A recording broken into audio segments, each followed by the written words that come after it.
Hello friends, কেমন আছো তোমরা সবাই? আশা করবো প্রত্যেকে খুব ভালো আছো এবং পড়াশোনায় প্রচণ্ড ব্যস্ত আছো। এখন তোমাদের একটাই কাজ, জোর কদমে প্রিপারেশন স্টার্ট করা। আর কিন্তু হাতে বেশি সময় নেই। আমাদের কিন্তু প্রত্যেকটা এক্সাম খুব সামনে আসতে চলেছে। আমাদের কিন্তু খুব সিরিয়াসলি পড়াশোনা করতে হবে। যে কোনো একটা চাকরি কিন্তু পেতেই হবে। এই সুযোগ কিন্তু বারবার আসবে না। ওকে, তো চলো। তো আজকে আমরা ক্লাস 2 নিয়ে উপস্থিত হয়েছি। যারা ক্লাস 1 এখনও দেখোনি, পিএসসি মিসলেনিয়াসকে টার্গেট করে আমরা প্রত্যেকটা Friday, Monday, Wednesday and Friday আমরা ঠিক সকাল 8টায় আমাদের ইউটিউব চ্যানেল আরপি ম্যাথস গুরুকুলে একটি করে ম্যাথসের প্র্যাকটিস ক্লাস নিয়ে আসছি, এবং যেখানে আমরা 20 থেকে 25টি প্রশ্ন সলিউশন করছি, যে প্রশ্নগুলো প্রচণ্ড ইম্পর্টেন্ট হতে চলেছে তোমাদের আপকামিং পিএসসি মিসলেনিয়াস এক্সামের জন্য। ওকে, তো চলো আজকের ক্লাসে আমরা আরও 20টি প্রশ্ন দেখব। আমরা কিন্তু এই যে 1000 ম্যাথ প্র্যাকটিস বলেছি, এখানে 1000টাই ম্যাথ প্র্যাকটিস করব, একটাও কম হবে না, বরঞ্চ বেশি হবে। ওকে, তো আজকে আরও 20টি প্রশ্ন আমরা অ্যাড করেছি এবং আলটিমেট আমরা স্টার্ট করেছি 21 নম্বর প্রশ্ন থেকে, কারণ আগের দিন আমরা 20 নম্বর প্রশ্ন অবধি অলরেডি আলোচনা করে ফেলেছি।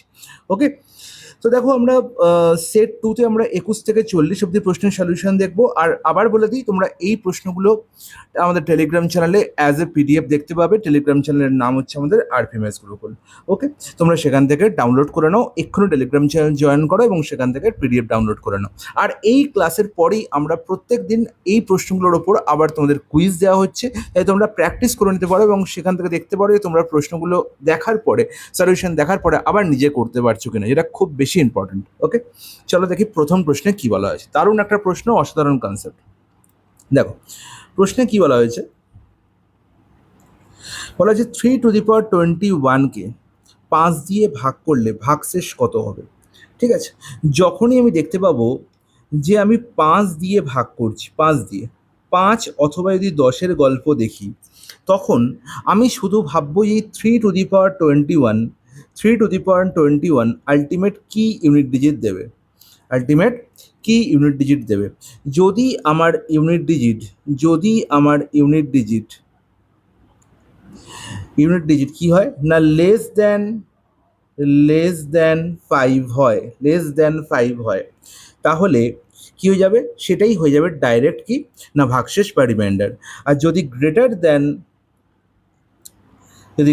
দ্যান 5 হয়, তাহলে কি হবে, তাহলে যে সংখ্যাটা পাবো, যে ইউনিট ডিজিট পাবো, সেটা থেকে আমাকে যে ইউনিট ডিজিটটি পাবো সেটা থেকে আমাকে 5 বিয়োগ করে নিতে হবে এবং সেটাই হয়ে যাবে রিমাইন্ডার। ক্লিয়ার? বলো একদম ক্লিয়ার। এবার তোমার যে গল্পটা বলবো সেটা হচ্ছে, এবার যে গল্পটা শুনতে হবে সেটা হচ্ছে, এবার ইউনিট ডিজিট নির্ণয় করবো কী করে। যখনই দেখবো, দেখো এই 3^21 বা a⁴ যদি আমি বলি একটা সংখ্যা, যেখানে এ হচ্ছে বেস আর বি হচ্ছে পাওয়ার। আমি যদি দেখি এই বেসে 2, 3, 7 অথবা 8, এই 4 জনের মধ্যে যে কোনো একজন বসে আছে, সবসময় আমি পাওয়ারকে 4 দিয়ে ভাগ করব, কারণ 4-এর সাইক্লিসিটি এখানে দেখতে পাবো। ঠিক আছে, এবার সাইক্লিসিটি কী সেটা এখন তোমাদের এখন বোঝাচ্ছি না, কারণ সেটা বোঝার দরকার নেই, যেটুকু বলছি সেটুকুই যথেষ্ট। যে এর জায়গায় যদি আমি, বেসের জায়গায় যদি আমি 2, 3, 7 অথবা 8 দেখতে পাই, তাহলে পাওয়ারকে আমি 4 দিয়ে ভাগ করব। ভাগ করার পর যেটা অবশেষ বা রিমাইন্ডার পড়ে থাকবে, সেটাই হয়ে যাবে পাওয়ার। তাহলে এবার দেখো খুব সহজে আমি ব্যাপারটা বলতে পারবো। দাদা 21কে যদি আমি 4 দিয়ে ভাগ করি, আমি দেখতে পাচ্ছি বেসে 3 আছে, এর জায়গায় 3 থাকলে আমি কি বলেছি না পাওয়ারকে 4 দিয়ে ভাগ করব, মানে 21কে আমি 4 দিয়ে ভাগ করব। ভাগ করলে আমি কত রিমাইন্ডার পাবো, তাহলে 4×5 = 20, মানে 21 - 20, 1 রিমাইন্ডার পড়ে থাকবে, তাহলে একই হয়ে যাবে এখন পাওয়ার। তাহলে 21-এর জায়গায় আমি শুধু 1 লিখবো। তাহলে 3^1 কত হয় বাবা, 3^1 হয়ে যায় 3। এবার 3কে 5 দিয়ে ভাগ করছি, কত রিমাইন্ডার থাকবে আমি বলেছি 5 অপেক্ষা কম থাকলে সেটাই হয়ে যাবে রিমাইন্ডার। এই যে লেস দ্যান 5 হলে কী হবে না, যেটা আমি আলটিমেট দেখতে পাবো লবে বসে আছে বা নিউমারেটরে বসে আছে সংখ্যাটা, সেটাই হয়ে যাবে আমার ডাইরেক্ট রিমাইন্ডার। তাহলে 3 দেখতে পাচ্ছি এখানে 5 অপেক্ষা ছোটো, তার মানে ডাইরেক্ট আমার রিমাইন্ডার কী হয়ে গেল, 3 হয়ে গেল। তার মানে অপশান বি হয়ে গেল আমার কারেক্ট অ্যান্সার। ক্লিয়ার? কি ক্লিয়ার হলো? একদম ক্লিয়ার, কোনো আপত্তি নেই। ঠিক আছে, নেক্সট প্রশ্নে চলে যাই। বলছি which of the following R arranged in ascending order. এখানে 4টে অপশান দেখতে পাচ্ছি এবং 4টে অপশানে দেখতে পাচ্ছি কয়েকটি ভগ্নাংশ দেওয়া আছে। বলা হয়েছে ভগ্নাংশগুলোর মধ্যে কোন সিরিজটা অ্যাসেন্ডিং অর্ডার বা ছোট থেকে বড় বা ঊর্ধ্বক্রমে সাজানো আছে, হ্যাঁ কি না? অ্যাসেন্ডিং মানে ছোট থেকে বড়, নিচে থেকে উপরের দিকে উঠছি। তাহলে দেখো আমাকে বলো যে 9-এর 11, 7-এর 8 আর 5-এর 7, আমি 5-এর 7কে আগে লিখলাম, 5-এর 7, এদের মধ্যে কোনটা বড় কোনটা ছোট আমি কী করে নির্ণয় করবো? আমি এখানে একটা একটা পেয়ার নিয়ে আমি ক্রস মাল্টিপ্লিকেশন করে নির্ণয় করতে পারি, বা আমি এটাও দেখতে পারি, দেখো প্রথম যে পেয়ারটা বানালাম এখানে দেখো দুজনকারই লব আর হরের মধ্যে ডিফারেন্স সেম। দেখো 5 আর 7-এর মধ্যে ডিফারেন্স কত? 2। 9 আর 11-এর মধ্যে ডিফারেন্স কত? 2। এবং এই প্রত্যেকটাই হচ্ছে প্রপার ভগ্নাংশ, মানে যে লব ছোট হর বড়। তাহলে 5 আর 7-এর ডিফারেন্স 2, আর 9 আর 11-এর মধ্যে ডিফারেন্স 2। যদি ডিফারেন্স সেম হয়, ডিফারেন্স যদি সেম হয়, তাহলে মনে রাখবো যে ভগ্নাংশে, মনে রাখবো কি, যে ভগ্নাংশে লব বড়, যে ভগ্নাংশের লব বড় সেই যাবে বড় ভগ্নাংশ, আর যে ভগ্নাংশের লব ছোট সেই যাবে ছোট ভগ্নাংশ। তার মানে 9-এর 11 আর 5-এর 7-এর মধ্যে, 9-এর 11 আর 5-এর 7-এর মধ্যে সম্পর্কটা কীরকম হবে না, 5-এর 7 হয়ে যাবে লেস দ্যান 9-এর 11, বা 9-এর 11 হয়ে যাবে গ্রেটার দ্যান 5-এর 7।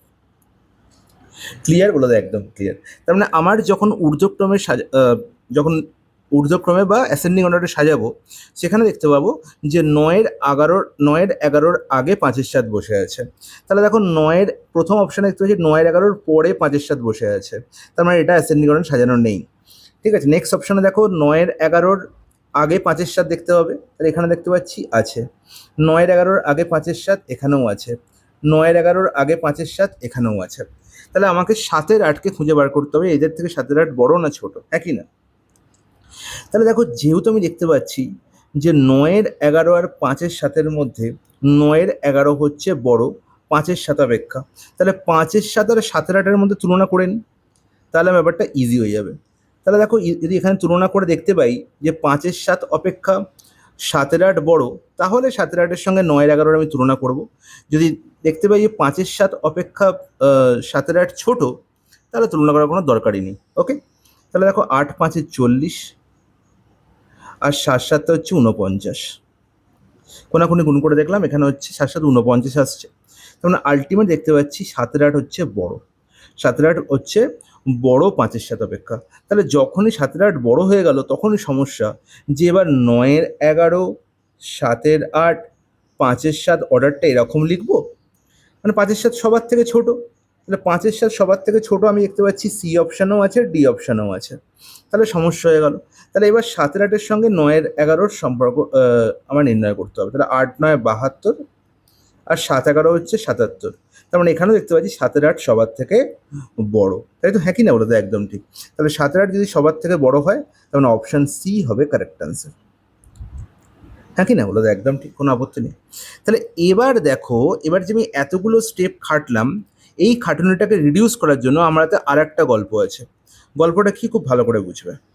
ঠিক আছে, এতটা আমাকে খাটতেই হতো না। সেটা কি? দেখো 5-এর 7 আর 9-এর 11 এদের মধ্যে তো দেখতে পাচ্ছি যে এদের মধ্যে ডিফারেন্স হচ্ছে 2 করে। আমি দেখতে পাচ্ছি আরেকজন যে ভদ্রলোক বসে আছে সে 7-এর 8। ঠিক আছে, তাহলে এখানে ডিফারেন্স কিন্তু সমান নেই, এখানে ডিফারেন্স হচ্ছে 1 আছে। এখানে ডিফারেন্স দুজনকারই 2 লব আর হরের মধ্যে, কিন্তু এখানে ডিফারেন্স হচ্ছে 1। তাহলে 1কে 2 বানাই, তাহলে আমার কী হবে? লবের সঙ্গে 2 গুণ করতে হবে, হরের সঙ্গে 2 গুণ করতে হবে, তার মানে হয়ে গেল 14/16। এবং তখন দেখো ডিফারেন্স সমান হয়ে গেল, 14 আর 16 মানে ডিফারেন্স কত? 2। কিন্তু ভগ্নাংশে কোনো চেঞ্জ হলো না, 14/16 মানেও যা, 7/8 মানেও তাই। তাহলে এবার আমি বলতে পারি হাসতে হাসতে যে প্রত্যেকের ক্ষেত্রে আমি দেখতে পাচ্ছি লব আর হরের মধ্যে ডিফারেন্স সেম। তার মানে যদি লব হরের মধ্যে ডিফারেন্স সেম হয়, তাহলে যেখানে লব বড় সে সব থেকে বড় ভগ্নাংশ।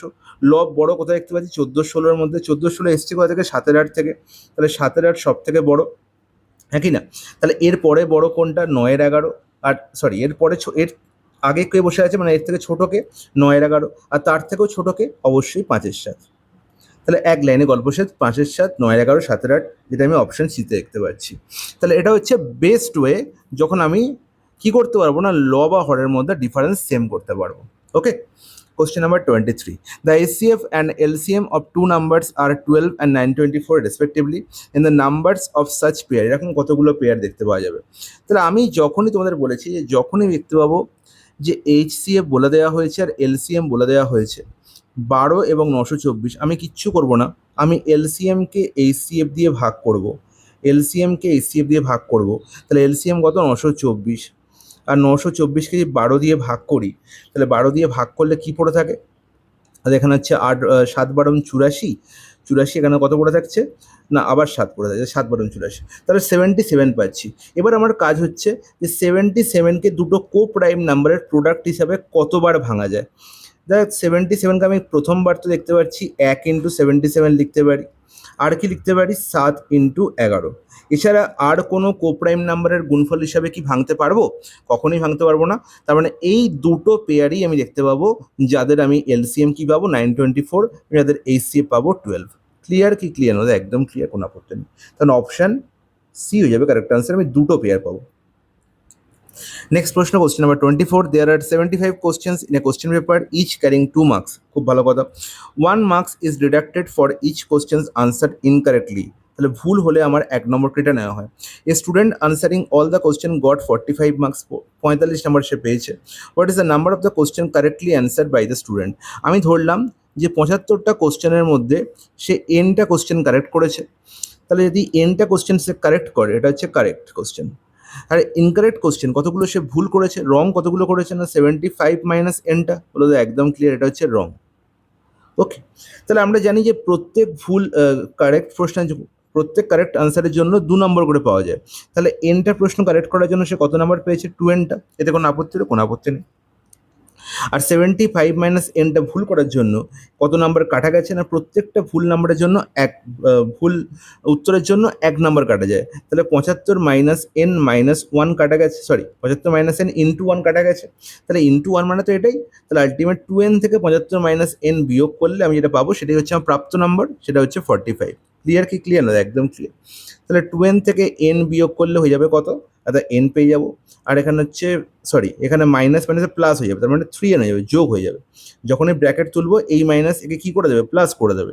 তাহলে আলটিমেট কী হয়ে গেল না 2n মাইনাস 75 প্লাস n হয়ে গেল। ওকে, তাহলে n প্লাস 2n 3n হয়ে গেল। আর 45 আর 75 যোগ হয়ে কত হলো? 120। তাহলে আলটিমেট এন এর ভ্যালু কত হলো? 40। তাহলে আমি কতগুলো প্রশ্ন সঠিক আনসার করেছিলাম না 40টা প্রশ্ন, এবং সেটা হচ্ছে অপশান ডিতে দেখতে পাচ্ছি। অপশান ডি হয়ে গেল আমার কারেক্ট আনসার। কোশ্চেন নাম্বার 25, দারুণ একটা প্রশ্ন, এবং যেটা WBCS প্রি 2023-তে এসছে, দারুণ একটা অসাধারণ প্রশ্ন। ওকে, কিন্তু প্রশ্নের মধ্যে কিছু নেই, প্রশ্নের কলেবার অনেক বড় করে দিয়েছে, কিন্তু প্রশ্নের মধ্যে কিচ্ছু নেই। যে 5 জন ছেলে A B C D E কী করছে না তাসের একটা খেলা খেলছে। খুব ভালো কথা। এবার তাসের খেলায় কীভাবে খেলছে দেখো না, বলা হয়েছে না প্রত্যেক ছেলের কাছে 10টি করে তাস আছে। তার মানে এও দেখতে পাচ্ছি, বি দেখতে পাচ্ছি, সি দেখতে পাচ্ছি, ডি দেখতে পাচ্ছি, আর ই দেখতে পাচ্ছি। প্রত্যেকেই 10টা করে তাস আছে।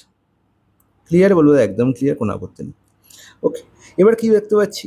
তাহলে দেখতে পাচ্ছি ই এর কাছ থেকে 3টে তাস ধার নেয়। খুব ভালো কথা। এবং 5টি তাস সে সিকে দেয়। ওকে, তারপর সে বিকে 4টি তাস দেয়। খুব ভালো কথা। আর বি ডিকে 2টো তাস দেয়। ডি এর কাছে মোট কটি তাস আছে? ঠিক আছে, কতটি না কটি তাস আছে। ঠিক আছে, তাহলে দেখো আলটিমেট আমি এতগুলো যে গল্প বলেছি, একে দিয়েছে, এর থেকে নিয়ে নিয়েছে, হ্যান ত্যান করে অনেক বড় গল্প বলেছে। আলটিমেট প্রশ্ন জিজ্ঞাসা করেছি কি না ডি এর কাছে মোট কটা তাস আছে। তাহলে ডি কি কাউকে কোনো তাস দিয়েছে? এতগুলো গল্পের মধ্যে ডি কি কোনো কাউকে তাস দিয়ে দেখতে পেলাম না। তাহলে ডিকে কেউ তাস দিয়েছে? হ্যাঁ, দেখলাম যে বি ডিকে 2টো তাস দেয়। তাহলে বি এর কাছ থেকে 2টো মাইনাস হয়েছে, আর ডি এর কাছে 2 প্লাস হয়েছে। তার মানে 10 প্লাস 2 12টা তাস এখন ডি এর কাছে রয়েছে। তাহলে বাকি মধ্যিখানে কি ঘটনা ঘটেছে, ই একে কটা তাস দিল, বা আবার ই এ সিকে কটা তাস দিল, সেটা আমার দেখার কথাই নয়। ঠিক আছে, তাহলে বাকি ঘটনাগুলো যারা এখানে পড়ে প্রশ্নের মধ্যে ইমপ্লিমেন্ট করার চেষ্টা করবে সে সময় নষ্ট করবে। যে লাস্ট লাইন পড়েই বুঝে যাবে যে না এখানে ডি কাউকে কোনো তাস দেয়নি, শুধু ডি এর কাছে তাস এসছে বি এর কাছ থেকে 2টো। তার মানে 10 প্লাস 2 12টা হয়ে গেছে ডি এর তাস এখন। That's it. তাহলে অপশন ডি হয়ে গেল আমার কারেক্ট আনসার। বলো কোনো আপত্তি হলো? কোনো আপত্তি নেই। Question number 26। আচ্ছা, ধরো কালিটাকে একটু মোটা করে নিই। দেখো কি বলেছে, examination 55% of the candidates failed in English. খুব ভালো কথা। 65% failed in mathematics. Okay, whereas 24% failed in both. তাহলে এখানে সবাই ফেলের গল্প আছে। ঠিক আগের দিনে একটা প্রশ্ন আমি দেখিয়েছিলাম, কিন্তু সেখানে কি ছিল না একটা পাস ছিল, বাকি সব কটা ফেল ছিল। সেখানে প্রশ্নে কনফিউজিং ছিল, এবং তার আমি তোমাদের যথেষ্ট ভালো একটা অ্যাপ্রোচ শিখিয়েছিলাম, যারা দেখো না এখনও ক্লাসটা দেখো না, যারা গিয়ে দেখো ক্লাস 1, এবং সেখানে সেই প্রশ্নটা ভালো করে লক্ষ্য করো যে সেখানে আলটিমেট কী বলা হয়েছিল এবং তোমরা কোথায় ভুল করেছো। ওকে, আমি অনেকে দেখছি যারা কুইজের প্রশ্নে অসংখ্যবার ভুল করছো, কিন্তু তারা কিন্তু ক্লাসটা দেখছো না। ক্লাস দেখো যে তোমারই উন্নতি হবে, আমার কিছু লাভ নেই। ওকে, চলো। 55% ক্যান্ডিডেট কী হয়েছে, ইংলিশে ফেল করেছে, 65% ফেল করেছে ম্যাথামেটিক্সে, আর উভয় বিষয়ে 24% ফেল করেছে। তাহলে আমি সবসময় মনে রাখবো যে টোটাল ফেল কী করে নির্ণয় করব না, টোটাল ফেল নির্ণয় করা উপায় হচ্ছে আমার না শুধু ইংলিশে ফেল আর শুধু অঙ্ক ফেলের যোগফল, হ্যাঁ কি না? শুধু ইংলিশে ফেল আর শুধু অঙ্ক ফেল নির্ণয় করার জন্য আমায় কী করতে হবে না 55 - 24 শুধু ইংলিশে ফেল। আলটিমেট টোটাল ফেল কী করে নির্ণয় করতে হয়, fail in English, only in English, ঠিক আছে, অনলি ইংলিশ প্লাস, ভালো করে বুঝবে, অনলি ম্যাথ আর ইন বোথ, এটাই তো আলটিমেট টোটাল ফেল হয়ে যাবে, বলে তো একদম ঠিক। কিন্তু আমি দেখতে পাচ্ছি যেখানে ইংলিশের মধ্যেও বোধ লুকিয়ে আছে আর ম্যাথসের মধ্যেও বোধ লুকিয়ে আছে, তাই আমি প্রতিবার অনলি ইংলিশ আর অনলি ম্যাথ নির্ণয় করবো না। আমি কি করব, এই অনলি ইংলিশ থেকে অথবা অনলি ম্যাথ থেকে বোধটাকে একবার বিয়োগ করে দেবো, বিয়োগ করে আমি কি করে দেবো, অনলি ম্যাথ যোগ করে দেবো। সরি, আমি বিয়োগ করে কি করব না পুরো ম্যাথটাকে যোগ করে দেবো, যার মধ্যে অলরেডি একবার কি আছে না বোথ লুকিয়ে আছে। ওকে, তো সেই কাজটাই আমি তোমাদের রিপ্রেজেন্টেশন দিয়েছিলাম, যে গ্রাফিক্যাল রিপ্রেজেন্টেশন বা এখানে আমি ভেন ডায়াগ্রামের মধ্যে কি করে বুঝতে পারি, খুব ভালো করে বুঝবে, আরও একবার বলে দিচ্ছি। তাহলে এই যে সার্কেলটা, এই সার্কেলটা আমার রিপ্রেজেন্ট করছে যে 55% কী করেছে ক্যান্ডিডেট ফেল হয়েছে ইংলিশে, তাহলে এটা হচ্ছে ইংলিশে ফেল। ওকে, এখানে আছে কত, 55%। ক্লিয়ার, বলে দাও একদম ক্লিয়ার। এবার এই যে আর একটা আমি সার্কেল ড্র করলাম, যেটা কি করলো না ইংলিশকে কাট করে গেল, এর কারণ হচ্ছে যে এই যে জায়গাটা তৈরি হলো, ক্রস সেকশনটা তৈরি হলো, এই সেকশনটায় এমন কিছু স্টুডেন্ট বসে আছে যারা ইংলিশেও ফেল করে প্লাস ম্যাথসেও ফেল করে, হ্যাঁ কি না? এবং সেটা হচ্ছে কত না 24%। আর এই পরের সার্কেলটা যেটা ম্যাথকে ডিনোট করছে, এবং সেখানে 65% স্টুডেন্ট বসে যারা ম্যাথসে ফেল করেছে। ওকে, তাহলে আলটিমেট আমাকে এই টোটাল ফেল নির্ণয় করতে হয়, আমি কীভাবে ভাববো, আমি আয়দার ভাববো এইভাবে, খুব ভালো করে বুঝবে, এভাবে ভাববো, যেখানে দেখতে পাচ্ছি আমি পুরো ইংলিশটাকে নিয়ে নিলাম আর ম্যাথের কিছুটা অংশ নিলাম, যে অংশটা আমি বাদ দিয়েছি, কোন অংশটা বাদ দিয়েছি না উভয় বিষয়টা বাদ দিয়েছি। তাহলে আলটিমেট এখান থেকে টোটাল ফেল কী করে পাবো না 55টা পুরোটা নিয়েছি, এই যে 55টা পুরোটা নিয়েছি, আর 65টা পুরোটা নিয়ে নিই, 65 থেকে আমি কী করেছি না 65 - 24 করে দিয়েছি, তাহলে এটাই হয়ে যাবে টোটাল ফেল। ওকে, এটা হচ্ছে বেস্ট অ্যাপ্রোচ টোটাল ফেল নির্ণয় করার জন্য। ঠিক আছে, আয়দার আমি কী করতে পারি, এটা এরম করতে পারি, অথবা কী ভাবতে পারি, আরেকবার বুঝবে খুব ভালো করে, অথবা আমি এরম ভাবতে পারি,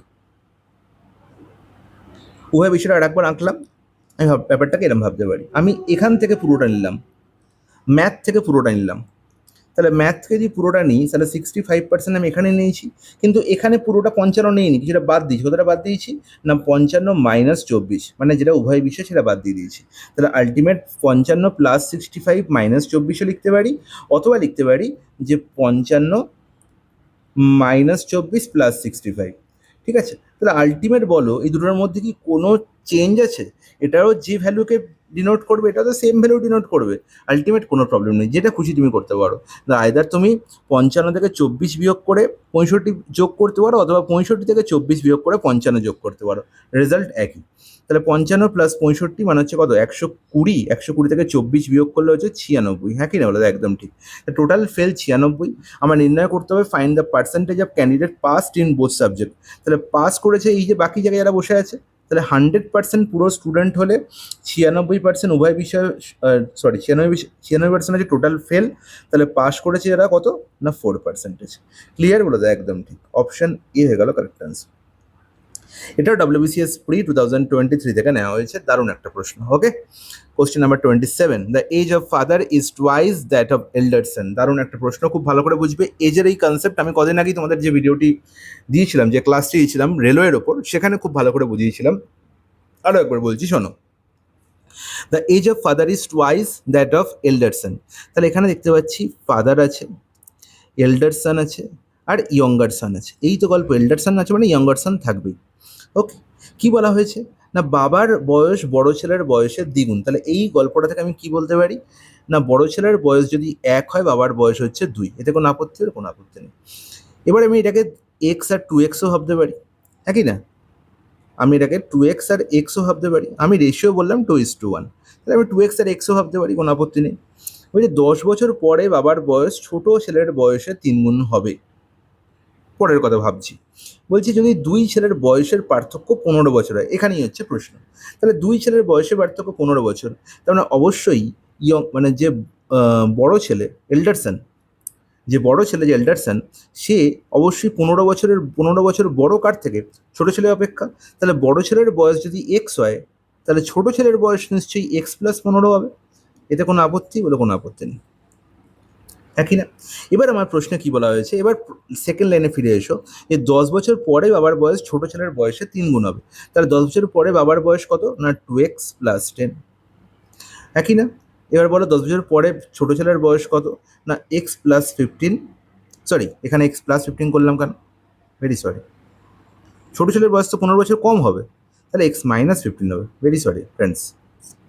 তাহলে ultimate x-15 plus 10 after 10 years, এটা ছোটো ছেলের বয়স হবে, তাহলে আলটিমেট x-5, হ্যাঁ কি না? বলে একদম ঠিক। এবার আলটিমেট রেশিওটা কত বলা হয়েছে, না এটা হচ্ছে 3 গুণ হয়েছে, তাহলে আমি বলবো যে 2x+10 হয়ে গেছে কত, না 3 × x-5 এর সঙ্গে সমান। তাই যে বলা আছে যে 10 বছর পরে বাবার বয়স ছোটো ছেলের বয়স 3 গুণ হবে, তার মানে 2x+10 = 3 × x-5, তাহলে 2x আর এখানে 3x আছে, তার মানে হচ্ছে আলটিমেট ডিফারেন্স হচ্ছে x। আর এখানে কত, 3×5=15 প্লাস 10 হচ্ছে কত, 25। তাহলে x সমান 25 পেয়ে গেলাম। তাহলে বড় ছেলের বর্তমান বয়স হচ্ছে 25 বছর। নির্ণয় করতে হবে কি বাবার বর্তমান বয়স কত, বাবার বর্তমান বয়স কত, 2x, তাহলে 2x মানে হচ্ছে 2 × 25, দ্যাট ইজ 50। কোথায় আছে, অপশান একদম কারেক্ট অ্যান্সার, কোনো অসুবিধা নেই। নেক্সট প্রশ্ন, কোশ্চেন নাম্বার 28। দারুণ একটা প্রশ্ন, অসাধারণ প্রশ্ন, ঠিক আছে? প্রশ্ন দেখে তোমাদের পরীক্ষা হলে মনে হবে যে প্রশ্নটা ছেড়ে দিই, কিন্তু প্রশ্নের মধ্যে কিছু নেই, দেখো ভালো করে বুঝবে। The price of a product is decreased by x% and then increased by x%, ঠিক আছে? তাহলে কোনো একটা জিনিসের ভ্যালু যদি যতটা বাড়ে তারপর ঠিক ততটাই কমে, তাহলে টোটালের ওপর, মোটের ওপর সবসময় আলটিমেট জিনিসটার ভ্যালু কী হয়, কমে যায়। কতটা কমে, না আলটিমেট x²/100 এতটা কমে যায়। ক্লিয়ার? বলে দাও একদম ঠিক। আমরা আগেও পড়েছিলাম যে পার্সেন্টেজের সময়, যে a% ডিক্রিজ আর a% ইনক্রিজ এর আলটিমেট সাকসেসিভ করলে আমি কি পাবো, না -a²/100 এটা হয়ে যাবে ভ্যালু, অথবা বলবো যে a²/100 এটা কি হয়েছে, ডিক্রিজ হয়েছে, একই না? একই না? বলে দাও একদম ঠিক। কী করে পেলাম, না a minus a²/100, a minus A মানে 0, আর 0 মাইনাস করলে আলটিমেট মাইনাসই হবে। তাহলে -a²/100% কী হবে, a²/100% ডিক্রিজ হবে, অথবা -a²/100% এর আলটিমেট ভ্যালু হবে। ক্লিয়ার? ওটা তো একদম ক্লিয়ার। এবং সেটাই প্রশ্নে বলা হয়েছে যে then the final price becomes 10% less than the original. তাহলে আলটিমেট দেখা গেছে জিনিসটার ভ্যালু 10% কমেছে, তার মানে x²/100% ইজিক্যাল টু 10%। এতে কোনো আপত্তি, বলে কোনো আপত্তি নেই। তাহলে মানে এক্স এর ভ্যালু নির্ণয় করতে হবে। তাহলে আলটিমেট বলো তো এখানে x² ভ্যালু কত হচ্ছে, 100 × 10 করলে 1000। তাহলে এবার আমাকে বলো যে এক্স এর ভ্যালু হয়ে যাবে √1000, এতে কোনো আপত্তি নেই। তাহলে √1000, হাজারের তো বর্গমূল করাই যায় না, তাহলে বর্গমূল করার জন্য আমাকে সাহায্য নিতে হবে একটা ফর্মুলার, কিন্তু সেই ফর্মুলা ছাড়াও আমি বলবো যে এই প্রশ্নের আনসার করা যায়। কি করে করা যায়, তোমরা সবাইকে আমি বলেছি যে বাবা দয়া করে 1 to 35 অ্যাটলিস্ট স্কোয়ার আমাকে মুখস্থ রাখতেই হবে, ঠিক আছে? আর 1 to 25 অ্যাটলিস্ট আমাকে কিউব মুখস্থ রাখতেই হবে, ঠিক আছে? এটা যে না করবে তার কিন্তু পরীক্ষা হলে সমস্যা হবে, স্টেট হোক, সেন্ট্রাল হোক, যে কোনো এক্সাম হোক, ওকে? তাহলে আমাকে বলো যে হাজারের থেকে ঠিক কম একটা পূর্ণবর্গ সংখ্যা, হাজারের থেকে ঠিক কম একটা পূর্ণবর্গ সংখ্যা হচ্ছে 961, যেটা কার স্কোয়ার, 31-এর স্কোয়ার, হ্যাঁ কি না? বলো দাদা একদম ঠিক। আর হাজারের থেকে ঠিক বেশি একটা পূর্ণবর্গ সংখ্যা, সেটা হচ্ছে 1024, যেটা আলটিমেট কার স্কোয়ার, না 32-এর স্কোয়ার, হ্যাঁ কি না? বলে দাদা একদম ঠিক। তার মানে আলটিমেট এই যে 961 ঠিক পরে দেখতে পাচ্ছি 1000 আছে, 1024 ঠিক হচ্ছে 1000-এর থেকে একটু বড়। তার মানে আল্টিমেট এই যে 1000-এর যে বর্গমূল করছি আমি, স্কোয়ার রুট করছি, তার যে ভ্যালু হবে, তার ভ্যালু 31 থেকে 32-এর মধ্যেই ঘোরাফেরা করবে। 31 থেকে 32-এর মধ্যেই ঘোরাফেরা করবে বলে একদম ঠিক, এতে কোনো আপত্তি নেই। তাহলে 31 থেকে 32-এর মধ্যে ঘোরাফেরা করে, 31 থেকে 32-এর মধ্যে আনসার কি দেখতে পাচ্ছি? দেখো প্রথম অপশানে দেখতে পাচ্ছি 31 থেকে 32-এর মধ্যে ভ্যালু আছে, অপশান এ হয়ে গেল কারেক্ট আনসার। বলো 33.6 এটা হচ্ছে 32 অপেক্ষা বড়, 30.6 31 অপেক্ষা কম, 39.6 তো 32 অপেক্ষা অনেক বড়। বলো কেমন লাগলো? বলো দারুণ লাগলো, কোনো অসুবিধা নেই। A landlord bought a flat for 8 lakh. আচ্ছা, একজন বাড়িওয়ালা 8,000 টাকা দিয়ে একটা ফ্ল্যাট কিনেছে, খুব সুন্দর কথা। তিনি প্রতি মাসে 2,000 রক্ষণাবেক্ষণের খরচ দেওয়ার পর তার বিনিয়োগের ওপর বার্ষিক 9% লাভ করতে চান। খুব ভালো কথা। তাহলে বিনিয়োগ সে করেছে কত? বিনিয়োগ সে করেছে 8 লাখ। এর ওপর যদি 9% সে লাভ করতে চায়, তাহলে আলটিমেট কত তার লাভ হবে? বার্ষিক লাভ অবশ্যই এটা। বার্ষিক 9% মানে বার্ষিক লাভ কত হচ্ছে এটা দাদা? না 72,000 টাকা তার বার্ষিক লাভ হচ্ছে। কোনো আপত্তি? বলে কোনো আপত্তি নেই। তাহলে তিনি প্রতি মাসে কত ভাড়া নেবেন? তার মানে যদি সে ফ্ল্যাটটা ভাড়ায় দেয়, তাহলে যদি সে ভাড়ায় দেয়, তাহলে তাকে এই যে 72,000 টাকা সে ইনভেস্ট করছে প্রতি বছর, তাহলে এই 72,000 টাকা সে তুলবে কোথা থেকে? না আলটিমেট ভাড়া থেকেই। তাহলে ভাড়া যদি তাকে 72,000 টাকা প্রতি বছরে তুলতে হয়, তাহলে প্রতি মাসে কত টাকা ভাড়া দিতে হবে? তাহলে বাই 12 বলা যায়, একদম ঠিক। তাহলে আলটিমেট দেখতে পাচ্ছি এখানে আর একটা গল্প আছে, যে প্রতি মাসে 2,000 টাকা রক্ষণাবেক্ষণের খরচ দিতে হবে। তাহলে এই 2,000 টাকা রক্ষণাবেক্ষণের খরচ দেওয়ার পর তাকে লাভ করতে হবে 9%। মানে 2,000 টাকা রক্ষণাবেক্ষণের খরচ দেওয়ার পরে তাকে 72,000 বাই 12 তাকে কী করতে হবে? লাভ করতে হবে, পকেটে ঢোকাতে হবে। তাহলে এই 2,000 টাকা সে নিশ্চয়ই নিজের পকেট থেকে দেবে না, সে ভাড়ার থেকেই সেই টাকাটা তুলবে। কারণ আলটিমেট যাকে ভাড়া দেবে তাকে সে 72,000 বাই 12 এই টাকাটাও দিতে হবে, প্লাস 2,000 টাকাও তাকে দিতে হবে। তাহলে এটাই হচ্ছে প্রতি মাসে ভাড়ার টাকা। তাহলে আলটিমেট 72/12 মানে হচ্ছে 6। তাহলে 6,000 প্লাস 2,000 অ্যান্ড দ্যাট ইজ হচ্ছে 8,000 হচ্ছে প্রতি মাসের ভাড়ার গল্প। তার মানে অপশান ডি হয়ে গেল কারেক্ট আনসার। বলো ক্লিয়ার কি ক্লিয়ার না? একদম ক্লিয়ার, কোনো আপত্তি নেই। দারুণ একটা প্রশ্ন, অসাধারণ, এবং কনসেপ্ট ক্লিয়ার না থাকলে এই প্রশ্ন কিন্তু ভুল হতেই পারে। Question number 30। একটি 300 মিটার দীর্ঘ ট্রেন একটি গাছ অতিক্রম করতে 20 সেকেন্ড সময় নেয়। খুব ভালো কথা। তাহলে আমি এখান থেকে বুঝতেই পেরে গেলাম যে ট্রেন যখন একটা গাছকে অতিক্রম করছে, তখন সে নিজের দৈর্ঘ্য যাচ্ছে, মানে 300 মিটার সে যাচ্ছে 20 সেকেন্ডে, হ্যাঁ কি না? তাহলে 300/20 হয়ে গেল ট্রেনটার স্পিড, হ্যাঁ কি না? একদম ঠিক। বলছে এবং একই দৈর্ঘ্যের অপর একটা ট্রেনকে বিপরীত দিক থেকে চলমান অবস্থায় 25 সেকেন্ডে অতিক্রম করছে। তাহলে যখনই আর একটা ট্রেন চলমান অবস্থায় আছে, তখনই এই যে প্রথম ট্রেনটা শুধুমাত্র নিজের স্পিড নিয়ে ট্রেনটাকে অতিক্রম করবে না, এখানে রিলেটিভ স্পিডের গল্প আসবে, এবং যেহেতু বিপরীত দিক থেকে আসছে, তার মানে এখানে কী হবে? অপর ট্রেন 2 এর স্পিড কী হবে? যোগ হবে। ট্রেন 2 এর স্পিড যোগ হবে। তাহলে আলটিমেট এরা দুজনে মিলে কতটা ডিস্টেন্স কভার করবে? না নিজেদের ইন্ডিভিজুয়াল ডিস্টেন্স। প্রথম ট্রেনের ডিস্টেন্স তো 300 মিটার বলা ছিল, প্রথম ট্রেনের লেন্থ কত? 300 মিটার। বলছে অপর ট্রেনটি একই দৈর্ঘ্যের, এই কথাটা পড়েছে বলে দেয় একদম ঠিক। তার মানে সেটাও 300, মানে টোটাল 600 মিটার তারা অতিক্রম করছে দুজনে মিলে। তাহলে এখানে আলটিমেট সময় লাগছে কত? না আলটিমেট সময় লাগছে 25 সেকেন্ড, তার মানে ইজিক্যাল টু 25, হ্যাঁ কি না? তাহলে ওপরে কী পেলাম? না টোটাল কতটা ডিস্টেন্স কভার করছে, আর নিচে আমি কী পেলাম? এদের টোটাল কি?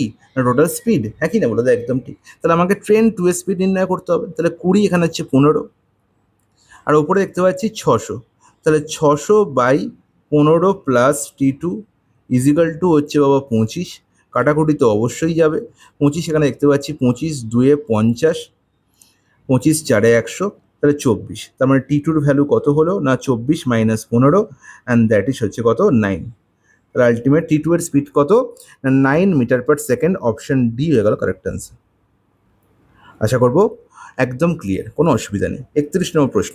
এ vendor lends 74,000 rupees at a rate of 12% compound interest per annum, compounded annually. Find the interest for the third year. তৃতীয় বছরের সুদের পরিমাণ, ঠিক আছে? Interest for the third year. দারুণ একটা কনসেপ্ট। ধরো আমি তোমাকে বললাম যে তুমি 100 টাকা ব্যাংকে রেখেছো, এটা প্রিন্সিপাল, ঠিক আছে? এবার আমার এখানে রেট অফ ইন্টারেস্ট বললাম আমি, 10%। তাহলে 10% মানে হচ্ছে 10 টাকায় 1 টাকা সুদ, 1/10। তাহলে 1 বছর পরে আমার কত টাকা সুদ পাবো? তুমি বলো, দাদা 1 বছর পরে আমি 100 টাকায় 10 টাকা সুদ পাবো, এটা হচ্ছে ইন্টারেস্ট। তার মানে আলটিমেট 1 বছর পরে আমার অ্যামাউন্ট হলো কত? 110 টাকা। কম্পাউন্ড ইন্টারেস্ট বলে যে যখনই, এটা হচ্ছে ফার্স্ট ইয়ারের গল্প, ফার্স্ট ইয়ার, এটা হচ্ছে আমার অ্যামাউন্ট। যখনই আমি সেকেন্ড ইয়ারে যাব, যখন এই ফার্স্ট ইয়ার থেকে সেকেন্ড ইয়ারে যাব, তখন এই ফার্স্ট ইয়ারের পরে, প্রথম বছরের পরের যে অ্যামাউন্টটা দেখতে পেয়েছি, সেটাই হয়ে যাবে কি না প্রিন্সিপাল। অ্যামাউন্ট আর অ্যামাউন্ট থাকবে না, হয়ে যাবে এ প্রিন্সিপাল। তার মানে যখনই আমি কি করলাম না, প্রথম বছর থেকে সেকেন্ড ইয়ারে শিফট করলাম, সেকেন্ড ইয়ারে গিয়ে যেটা আমার অ্যামাউন্ট হলো সেটা হয়ে গেল থার্ড ইয়ারের জন্য প্রিন্সিপাল, থার্ড ইয়ারের জন্য প্রিন্সিপাল।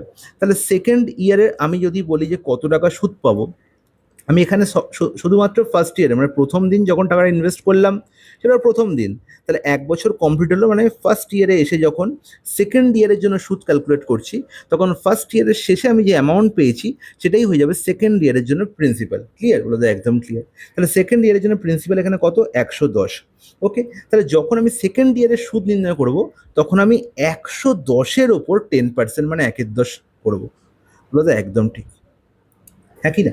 তাহলে এই যে আমি 100 থেকে এখানে এসে পৌঁছলাম, সেটা কি করে পৌঁছালাম না, প্রথম আমি 100 টাকা রেখেছিলাম, সেখান থেকে আমাকে ফার্স্ট ইয়ারের 1 বছরের যে অতিবাহিত হলো, সেই 1 বছরের শেষে কতটা অ্যামাউন্ট পাবো নির্ণয় করতে হবে। অ্যামাউন্ট কত পাবো না, 10 টাকায় আমার 1 টাকা সুদ, মানে 11-10 গুণ হবে টাকাটা। বলো তো একদম ঠিক। তার মানে 11-10 গুণ হওয়ার পরে যে টাকাটা হলো, এটা হচ্ছে আফটার 1 ইয়ার আমার কি অ্যামাউন্ট। তার মানে এটা সেকেন্ড ইয়ারের জন্য প্রিন্সিপাল। এবার এর ওপর আমি যখনই 1/10 নির্ণয় করব, তখন আমি পেয়ে যাব সেকেন্ড ইয়ারের কি না ইন্টারেস্ট। ক্লিয়ার কি ক্লিয়ার না? বলো তো একদম ঠিক, কোনো অসুবিধা নেই। এবার যদি আমাকে বলতো যে থার্ড ইয়ারের জন্য গল্প বলো, তাহলে থার্ড ইয়ারের জন্য আমায় গল্প করতে গেলে আমাকে সেকেন্ড ইয়ারের অ্যামাউন্ট নির্ণয় করতে হতো, থার্ড ইয়ারে এসে বা সেকেন্ড ইয়ারের শেষে আমার অ্যামাউন্ট নির্ণয় করতে হতো। তাহলে ফার্স্ট ইয়ারের পর অ্যামাউন্ট হয় 100 × 11-10, এটা। তাহলে সেকেন্ড ইয়ারে গেলে আমার আরও 11-10 গুণ হবে, একদম ঠিক। তার মানে এটা হয়ে গেল আমার সেকেন্ড ইয়ারের কি হয়ে গেল অ্যামাউন্ট। তাহলে এবার বা সেকেন্ড ইয়ারের থার্ড ইয়ারের প্রিন্সিপাল, সেকেন্ড ইয়ার শেষে অ্যামাউন্ট বা থার্ড ইয়ারের প্রিন্সিপাল। তাহলে 100 × 11-10 এটা হয়ে গেল আমার কি থার্ড ইয়ারের জন্য প্রিন্সিপাল। এবার থার্ড ইয়ার শেষে আমি কতটা ইন্টারেস্ট পাবো না ইন্টু 1/10, দ্যাটস ইট। ঠিক আছে? তাহলে এইভাবেই কিন্তু আমার এগোতে হবে এই প্রশ্নে। একদম বেসিক তোমাদের বুঝিয়ে গেলাম, আশা করব এরপরে আর কোনো সমস্যা থাকবে না। তাহলে আমার এখানে প্রিন্সিপাল হচ্ছে কত? 74,000 টাকা। আমি 12% রেট অফ ইন্টারেস্ট বলেছি। 12%-এর ফ্র্যাকশন ভ্যালু কত? দাদা 4% সমান হয় 1/25, তাহলে 12% হবে 3/25। তাহলে 25 টাকায় আমি 3 টাকা সুদ পাই। তার মানে টাকাটা কত গুণ হয় 1 বছর শেষে? দাদা 25 + 3 28-এর 25 গুণ হয়, হ্যাঁ কি না? বলো তো একদম ঠিক। তাহলে সেকেন্ড ইয়ারে গিয়ে টাকাটা কত গুণ হবে? সেকেন্ড ইয়ারের শেষে কত গুণ হবে? সেকেন্ড ইয়ারের শেষে টাকাটা হয়ে যাবে ইন্টু 28-এর 25 আবার। তাহলে এবার আমি পৌঁছে গেলাম কি না সেকেন্ড ইয়ারের শেষে বা থার্ড ইয়ারের প্রিন্সিপালে, হ্যাঁ কি না? এবার আমার নির্ণয় করতে বলেছে থার্ড ইয়ারের ইন্টারেস্ট কত হবে। থার্ড ইয়ারের প্রিন্সিপাল পেয়ে গেলাম, এবার থার্ড ইয়ারের ইন্টারেস্ট কত হবে না এই যে টাকাটা পেলাম এর ওপর কি না এর ওপর আমি 12% বা এর ওপর বলবো 3/25। রোদা একদম ক্লিয়ার, এতে কোনো আপত্তি নেই। ব্যাস, এবার তোমার অঙ্ক হয়ে গেছে। এটাই তোমার একদম ডাইরেক্ট আনসার, এক লাইনে গল্প শেষ। ওকে, তাহলে এবার বলো তুমি এখানে সলিউশন করবে কি করে। এখানে দেখতে পাচ্ছি তো গল্প অনেক আছে, আমি এখানে ডিজিটাল সাম ইউজ করতে পারি, করে দেখি। তাহলে 74,000 এখানে আমি দেখতে পাচ্ছি 74 ইন্টু 10 × 100 লিখলাম। কারণ কেন লিখলাম বলছি, ইন্টু 28 ইন্টু 3 বাই আমি দেখতে পাচ্ছি 25 × 25 × 25। আমি কেন করছি, কারণ আলটিমেটলি যে নিচে দেখতে পাচ্ছি হরে সংখ্যা বসে আছে, তাহলে হরে যখন আছে ভাগে যখন আছে তখন আমরা ডিজিটাল সাম করার জন্য আমাকে কি দেখতে হবে না হরে যাতে আমার ডিজিটাল সাম 1 আসে। এই 25 100-এ ক্যান্সেল আউট করছে, 4 দিচ্ছে। এখানে 10 দেখতে পাচ্ছি 5 দিয়ে, 5 দুগুণে 10, 5 5-এ 25। আর কাটাকুটি যাচ্ছে না, আর কাটাকুটি যাচ্ছে না। তাহলে এবার আমি কি করব, নিচে আমায় কোনো রকমভাবে আমায় কি করতে হবে না 10 বা 100 করতে হবে। তাহলে 5-কে 2 দিয়ে গুণ করলে 10 হয়, তাহলে এখানে যদি 2 দিয়ে গুণ করি তাহলে এখানে 2 দিয়ে গুণ করে এটা 4 হয়ে গেল। ঠিক আছে, আর এখানে আমি দেখতে পাচ্ছি 4 দিয়ে গুণ করলে 100 হয়ে যাবে। তাহলে আলটিমেট এবার দেখো এখানে 10 আর এখানে 100, আলটিমেট ডিজিটাল সাম কী হয়ে গেল না নিচে 1 হয়ে গেল, তাহলে উপরে শুধু একটা 4 গুণ করতে হবে, কারণ এই 4 এর জন্য। ব্যাস, এবার উপরের ডিজিটাল সাম নির্ণয় করো। তাহলে 7 আর 4 11, 7 আর 4 যোগ করলে 11, 11 মানে 1 + 1 কত? 2, 4 যেটা মানে 4 লিখে দাও, 2 × 4 × 4, 8 + 2 যোগ করলে কত? 10, 10 মানে হচ্ছে 1, এখানেও 10 মানে হচ্ছে 1, আবার এখানে 3 × 4 = 12, 12 মানে হচ্ছে 3, একই না? বলো তো একদম ঠিক। তাহলে এবার দেখতে পাচ্ছি 4 4 16, 16 দুগুণে হচ্ছে 32, 32 3 হচ্ছে 96, আর 96 মানে হচ্ছে 9-তে চলে গেল, মানে 6 পড়ে রইল আমার ডিজিটাল সাম। তাহলে আলটিমেট এই 4টে অপশনের মধ্যে যেখানে ডিজিটাল সাম আমি 6 পাবো সেই হবে কারেক্ট আনসার। অপশন ডি থেকে দেখতে পাচ্ছি কারণ ডিজিটাল সাম 1 আনসার হতে পারে না। এখানে 9 চলে গেল, 2 এর 1 3 আর 3 6, 6 আর 3 9, তার মানে এখানেও 6 পাচ্ছি না। 5 আর 1 6 আর 1 7, এখানেও পাচ্ছি না। তাহলে এখানে অবশ্যই পাবো, দেখি 9 চলে গেল, 3 আর এখানে হচ্ছে 3 আর এখানে হচ্ছে কত? 0.72, কত একটা গন্ডগোল হলো। 9 চলে গেল, 3 আর 3 6, 7 আর 2 9।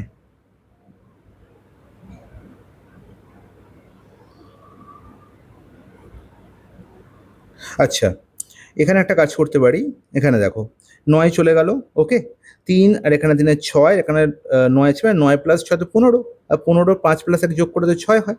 তার মানে অপশান এ আমি দেখতে পাচ্ছি যে 6 ডিজিটাল সাম পাচ্ছি। ক্লিয়ার? বলো তো একদম ক্লিয়ার, কারণ অপশান এ হয়ে গেল কারেক্ট আনসার, আর কোথায় কিন্তু পাচ্ছি না। চলো, তাহলে আলটিমেট ডিজিটাল সাম হচ্ছে এখানে জিন্দাবাদ। ডিজিটাল সাম না থাকলে আমাকে কি করতে হতো? না ক্যালকুলেশন করতে হতো।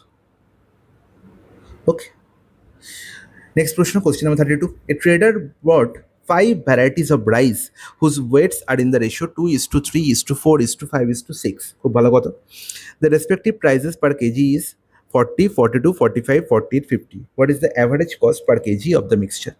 আচ্ছা, তাহলে এখানে দেখতে পাচ্ছি আমি ক্যালকুলেশন করা খুব সুবিধা। আমি এখানে ডিজিটাল সাম করতে পারতাম, আমি বলেছি তোমাদের অ্যাভারেজ ডিজিটাল সাম খুব সাহায্য করে, কিন্তু এখানে ডিজিটাল সাম দরকার নেই। কেন বলবো? আমি ধরে নিই যে 2 ইউনিট নিয়েছি প্রথম ভ্যারাইটির রাইস, 3 ইউনিট নিয়েছি সেকেন্ড ভ্যারাইটি, 4 হচ্ছে থার্ড, ফিফথ হচ্ছে ফোর্থ, আর 6 হচ্ছে আলটিমেট ফিফথ। তাহলে এই হচ্ছে 5টা ভ্যারাইটির কোয়ান্টিটি পেয়ে গেলাম, আর কোয়ান্টিটির সঙ্গে প্রতি ইউনিট বা পার কেজির প্রাইস গুণ করলে আমি টোটাল প্রাইস পেয়ে যাচ্ছি, একই না? তাহলে বলবো 42 × 2 মানে 84 টাকা হচ্ছে প্রথম 2 ইউনিটের জন্য ভ্যালু, টোটাল ভ্যালু। পরের 3 ইউনিটের ভ্যালু কত? 3 ইন্টু, সরি ভুল বললাম, এখানে 40, 40 × 2 80, 40 × 2 80, 3 × 42 মানে হচ্ছে কত? 126, 4 × 45 মানে হচ্ছে 180, 5 × 48 মানে হচ্ছে 5 24 120 মানে 240, আর হচ্ছে 6 × 50 মানে 300। তাহলে এই হচ্ছে আমার টোটাল এত টাকা দিতে হয়েছে। তাহলে কত কেজির জন্য বা কত টোটাল ইউনিটের জন্য? না 2 + 3 5 আর 4 9, 9 আর 6 15 আর 5 20, টোটাল 20 ইউনিটের জন্য। তাহলে বাই 20 করলেই আমি কি পেয়ে যাবো? Ultimate average cost per KG পেয়ে যাবো। ক্লিয়ার? বলে দেয় একদম ক্লিয়ার। এবার এখানে আমি ডিজিটাল সাম নির্ণয় করতে পারতাম, কিন্তু 5 দিয়ে গুণ করে ওপর নিচে করতে পারতাম, কিন্তু করবো না, কারণ দেখুন আলটিমেট কাটাকুটি খুবই ইজি। 20 এখানে দেখছি 20 4 80, 20 পুরোপুরি সবাইকে কাটছে, দেখো 20 9 180, 20 এখানে দেখতে পাচ্ছি 12, 20 এখানে দেখতে পাচ্ছি 15। তাহলে শুধু কাটছে না কাকে?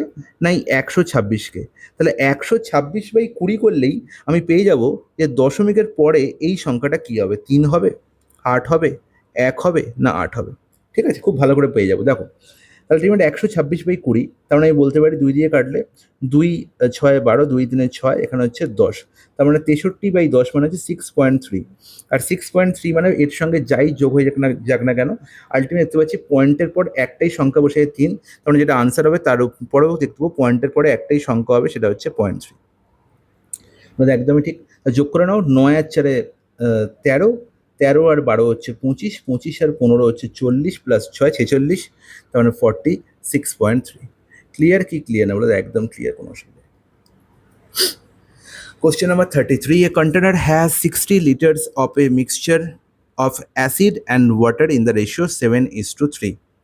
তাহলে একটি পাত্রে 60 লিটার অ্যাসিড ও জলের মিশ্রণ আছে। দারুণ একটা প্রশ্ন, অসাধারণ কনসেপ্ট। এই ধরনের প্রশ্ন সাধারণত প্রথমেই মিশ্রণ দেয় না, প্রথমে একটা পিওর মেটেরিয়াল দেয়, আইদার সেটা মিল্ক অথবা অ্যাসিড। কিন্তু এখানে প্রথমেই মিশ্রণ দিয়ে দিয়েছে। খুব ভালো কথা। মনে রাখতে হবে যে এখানে অ্যাসিডের জলের অনুপাত বলা হয়েছে 7:3। খুব ভালো কথা। মিশ্রণে আচ্ছা তুমি যখনই দেখতে পাচ্ছ এখানে অনুপাত দেওয়া হয়েছে অ্যাসিড আর ওয়াটারের 7:3, তাহলে তুমি এখানে প্রত্যেকটা ইন্ডিভিজুয়াল ভ্যালু মানে পেয়ে যেতে পারবে। তাহলে 7+3 যোগ করে 10, 10-এর ভ্যালু বলা হয়েছে 60 মানে 6 গুণ। তাহলে 7কে 6 গুণ করলে অ্যাসিড আর 3কে 6 গুণ করলে ওয়াটার। 7×6 42, 3×6 18। ক্লিয়ার কি ক্লিয়ার? একদম ক্লিয়ার, কোনো আপত্তি নেই। তাহলে 42 আর 18 যখন পেয়ে গেছি আর কোনো আমার আপত্তি নেই। এবার আমি অ্যাসিডও পেয়ে গেছি, ওয়াটারও পেয়ে গেছি। এবার আমার কি বলেছে, মিশ্রণের 20% বের করে নিয়ে তার পরিবর্তে জল ভরা হলো। তাহলে যখন আমি মিশ্রণ থেকে 20% বের করছি, এর মনে রাখতে হবে যে 20% আমি অ্যাসিডও বের করছি, আমি ওয়াটারও বের করছি, কিন্তু আমি দেখতে পাচ্ছি জল আবার ঢালছি। তাহলে জল যখন ঢালছি তাহলে জলের পরিমাণের তো পরিবর্তন হচ্ছে, কিন্তু কনস্ট্যান্টলি আমি কিন্তু অ্যাসিড ঢালছি না, মানে অ্যাসিডকে ফিক্স রাখছি, অ্যাসিড তুলে নিচ্ছি। তাহলে বলো যে 20% যদি আমি অ্যাসিড তুলে নিই, 20% তুলে নিই, তাহলে পড়ে থাকছে কত পার্সেন্ট? 80%, হ্যাঁ কি না? এটা হচ্ছে রিমেনিং। দাদা একদম ঠিক। তাহলে প্রতিবারে এবার যখনই এবার পরেরবারে আমি জল ঢালবো এবং মিশ্রণ তুলবো 20%, যদি 20%ই তুলি তাহলে সেক্ষেত্রেও আমি দেখবো যে 20% উঠে আসছে অ্যাসিড এবং আলটিমেট 80% পড়ে রয়েছে। দাদা একদম ঠিক, এতে কোনো আপত্তি নেই। তাহলে বলা হলো যে এই যে বের করে নিই তারপরে জল ঢালা হলো, এবার এই প্রক্রিয়াটি আরও একবার করা হলো। তার মানে এই যে প্রক্রিয়াটি আলটিমেট কতবার করা হলো না 2বার করা হলো। তাহলে 2বার করার পরে কতটা অ্যাসিড বর্তমান থাকবে না প্রতিবারে 80% করে অ্যাসিড পড়ে আছে। আর 80% মানে হচ্ছে কত? ফ্র্যাকশন ভ্যালু কত? 4/5, হ্যাঁ কি না? বলো একদম ঠিক। তাহলে 42 ছিল, তার প্রথমবার তুলে নেওয়ার পরে 42 ইন্টু 4/5 হয়েছিল। এবার আরও একবার তুলে নিলে কি হবে না আরও একবার 4/5 গুণ হবে। তাহলে এটা হচ্ছে আলটিমেট দুবার তুলে নেওয়ার পরে মিশ্রণে অ্যাসিডের পরিমাণ। এটা হচ্ছে ডাইরেক্ট গল্প। এই গল্পটা যে বুঝবে তার লাইফের কোনো সমস্যা নেই। ওকে, এবার বলা হলো যে শেষ পর্যন্ত মিশ্রণে অ্যাসিডের শতকরা পরিমাণ কত। যদি বলতো মিশ্রণের শেষ পর্যন্ত অ্যাসিডের পরিমাণ কত, এটি ডাইরেক্ট আনসার হতো, কিন্তু আমাকে বলেছে শতকরা পরিমাণ নির্ণয় করতে হবে। তাহলে করবো। তাহলে শতকরা পরিমাণ মানে আলটিমেট মিশ্রণের মধ্যে কতটা। দেখো মিশ্রণের পরিমাণ তো সেমই আছে, কারণ কি না যতটা মিশ্রণ তুলনা হচ্ছে ততটা পরিমাণ জল ঢালা হচ্ছে। তাহলে আলটিমেট মিশ্রণ তো সেমই আছে, 60 লিটারের মিশ্রণ। তাহলে 60 ইন্টু 100 হয়ে যাবে অ্যাসিডের বর্তমান পার্সেন্টেজ। ক্লিয়ার কি ক্লিয়ার? আমাদের একদম ক্লিয়ার, কোনো আপত্তি নেই। তাহলে এখানে 20 3 60, এখানে হচ্ছে 20 5 100। কোনো আপত্তি আছে? কোনো আপত্তি নেই। 3কে দিয়ে এখানে 14 বাজাচ্ছে, 5 এখানে একবার 5কে ক্যান্সেল আউট করছে, ব্যাস। তাহলে এবার গুণ করতে পারি। 14 4 হচ্ছে 56 ইন্টু 4, নিচে 5 আছে আর একটা 2 দিয়ে গুণ করলেই গল্প শেষ। আচ্ছা আমি এখানে ডিজিটাল সাম ইউজ করতে পারি তো? কি দরকার? 14 ইন্টু 4 ইন্টু 4 বাই 5, আমি নিচে 5 আছে একে 10 করবো, তাহলে ইন্টু 2, এরপরে ইন্টু 2, গল্প শেষ। তাহলে নিচে নিয়ে আর কোনো টেনশন রইল না, 10 হয়ে গেছে, আমার ডিজিটাল সাম 1 হয়ে গেছে।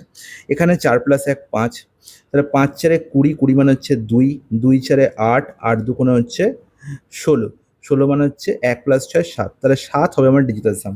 তাহলে 7 ডিজিটাল সাম দেখতে পাচ্ছি। এখানে প্রথম লাস্ট থেকে দেখি, 8 আর এখানে হচ্ছে 1 দিলাম 9, 5 10, মানে হচ্ছে আলটিমেট 1 হচ্ছে এখানে, হ্যাঁ কি না? এটা আনসার হতে পারে না।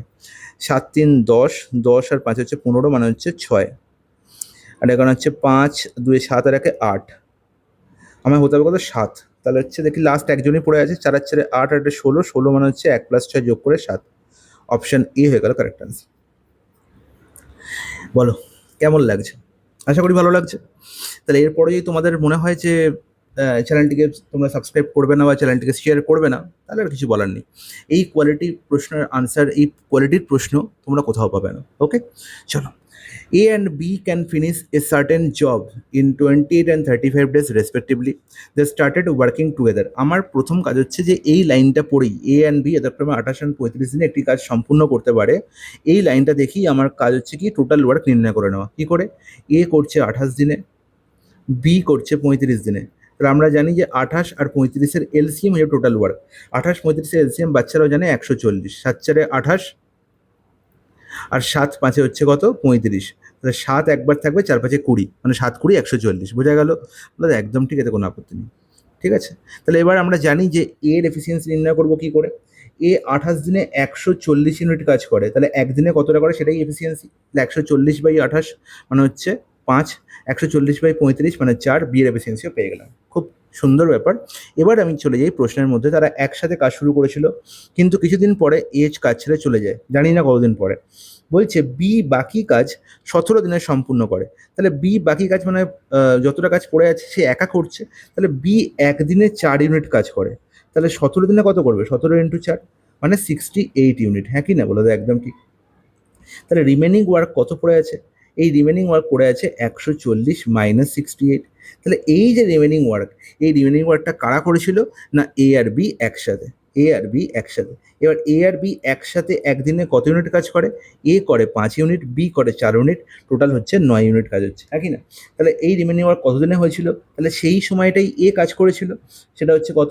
না 140 - 68 মানে 72/9, অ্যান্ড দ্যাট ইজ 8 ডেজ। তাহলে এ প্রথমে 8 দিন কাজ করেছিল। তাহলে অপশান এ হয়ে গেল কারেক্ট আনসার। ঠিক আছে, এর আনসার অপশান এ। চলো, তাহলে এ কতদিন কাজ করার পর চলে গেছিল? না এ 8 দিন কাজ করার পর চলে গেছিল। ক্লিয়ার? বলে দেখো, জলের মতো পরিষ্কার, কোনো অসুবিধা নেই।